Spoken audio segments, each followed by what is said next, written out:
Hello, everybody. Today we're going to be talking about how peer pressure affects addiction. There's a lot of things that you can get addicted to, and peer pressure is generally associated with getting addicted. So, how does peer pressure affect addiction? I can go first. Peer pressure definitely does affect addiction because when multiple people, like smoke in your within your peers, or multiple people drink whatever, and so that might be the time where you might be trying to stop it, or you might just not even have the habit, but then you do get into it because of that, and because you have people to do it with. Sometimes, what if you don't know how to be with those peers without the addiction? Do you know how to be with your friends without drinking? Do you know how to hang out with your friends without sort of going for a smoke? And those are things that you need to learn, or if not, essentially what you're doing is true. I might be smoking, I might be drinking, whatever, but I'm doing this because if not, I can't hang out with the peers.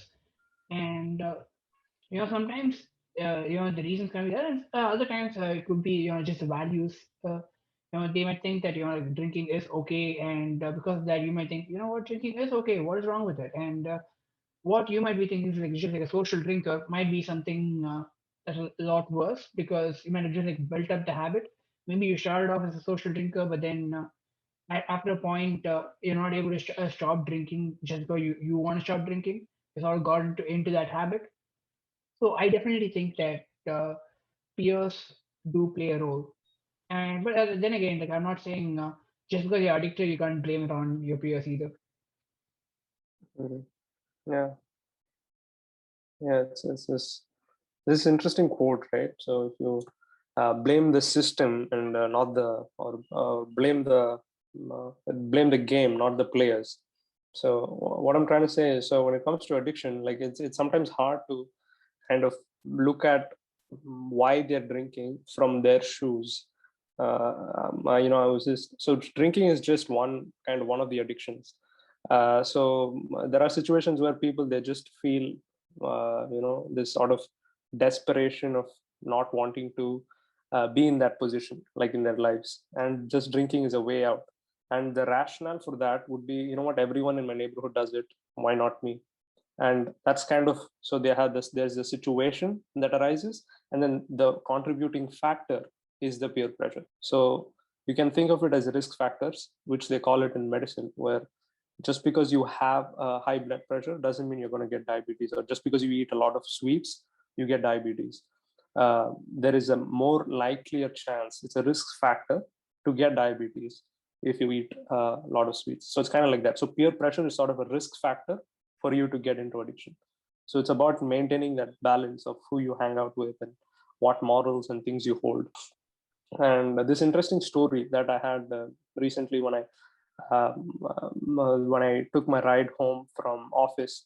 So this rickshaw driver, I was talking with him, and he was just sharing his stories about his life, and we were talking about how radios and TVs worked in the 70s here in Chennai. And he shared the story about his life, where he said, he hasn't been able to quit drinking or smoking, and he does go home, and they call it a quarter. So he goes, that's what he said. So he goes home and drinks that every day. And the reason I bring this up is because he showed me photos of his granddaughter, grandson. He showed me videos of them playing while we were on the ride home. And he said, although I drink, my son does not drink. So he has a son and a daughter.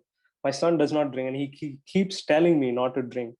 But sometimes it's very hard for him to get away from smoking and drinking. So he's kind of happy when he says, what, I drink and I smoke, but I raised my son right, I raised my children right. So it's kind of, so you don't have to judge someone for drinking, because this guy, he's raised good children, right? So as a father, he's done his job. As a grandfather, he's doing his job, where he gets to go home and talk to his people. So just because someone drinks doesn't mean that they're influencing others. That could just be, what, their problem, and they might even prohibit people from drinking. They say, what, I got into it, you don't get into it. So that kind of helps too, where they say, I've made this mistake, you don't do it, or I keep doing it because I can't get away from it. So let me die with this mistake. You don't have to do it. So that's also an interesting angle to look at when it comes to addiction. Yeah.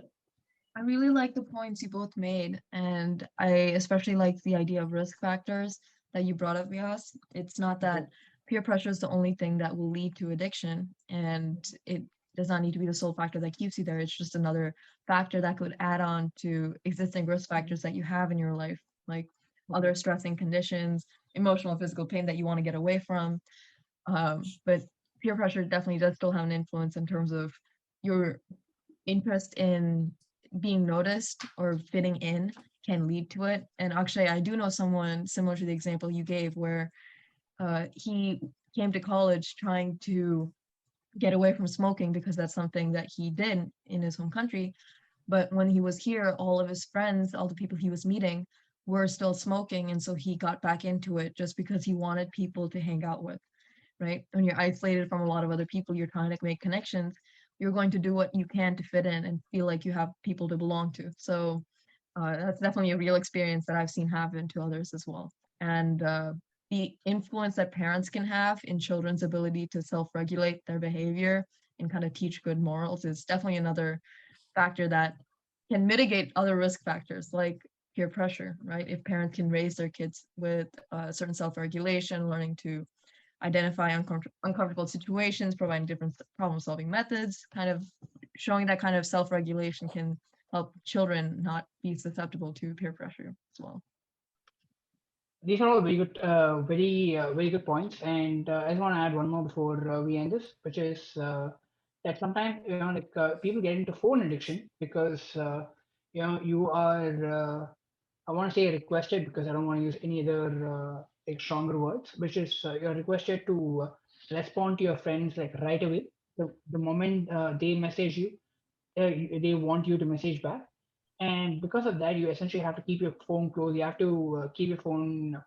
You need to know where, like, if there's something coming, and you have to keep the notifications on. You can't keep it on do not disturb mode, and there are times that while as Vyaas said, sometimes it's just like a risk factor, but there are other times where yes, peer pressure is the reason why you got into that addiction, and sometimes you do have to get away from it or have a conversation. Hey, like I'm trying to do something here, and that sort of goes against like what we already have right now, and you do need to have that conversation.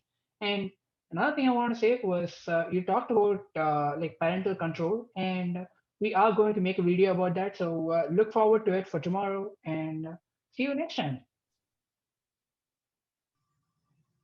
Oh, you're still here? Well, thanks for getting to the end of the video.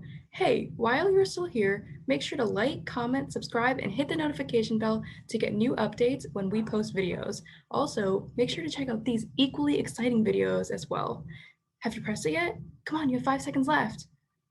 3, 2, press it now.